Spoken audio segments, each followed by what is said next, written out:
Hi friends, நான் Karaikal doctor Nishar. நம்ம collection சேனலை சப்ஸ்கிரைப் பண்ணுங்கள், ஃப்ரெண்ட்ஸ்க்கு ஷேர் பண்ணுங்கள், லைக் பண்ணுங்கள். இன்றைக்கி நம்ம பார்க்குறது ஒரு பழைய நாணயம். சைனா அரசாங்கத்துடைய குவாண்டம் மாநிலத்துடைய 10 கேஷ் நாணயம். இந்த நாணயம் 1906ஆம் ஆண்டு வெளியாக்கியிருக்காங்க. கிட்டத்தட்ட பார்த்திங்கன்னா 120 வருஷம் ஆயிடுச்சு. இந்த நாணயம் காப்பரால் செய்யப்பட்டது.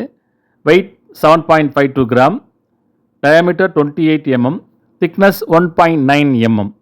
இந்த நாணயம் பார்த்தீங்கன்னாக்கா மேலே பார்த்தீங்கன்னாக்கா ஆங்கில புராண கதையை கொண்ட ஒரு முத்து கொண்ட டிராகன் அதில் பதிவு செஞ்சுருக்காங்க. அடுத்த பக்கம் பார்த்தீங்கன்னாக்கா 4 சீன சித்தாந்த வரைபடங்களை கொண்ட மாதிரி அதில் பதிவு செஞ்சுருக்காங்க. மஞ்சு எழுத்துக்கள் பதிவு செஞ்சுருக்காங்க. சீன சித்தாந்தத்தை அந்த வரைபடங்களால் அதை சூழப்படும் மாதிரி அதில் பதிவு பண்ணியிருக்காங்க. ஒரு இன்ட்ரெஸ்டிங்கான காயின் இது. ஒரு பழைய நாணயம் இது, சீனா நாணயம். கமெண்ட்ஸ் பண்ணுங்கள், ஷேர் பண்ணுங்கள், லைக் பண்ணுங்கள்.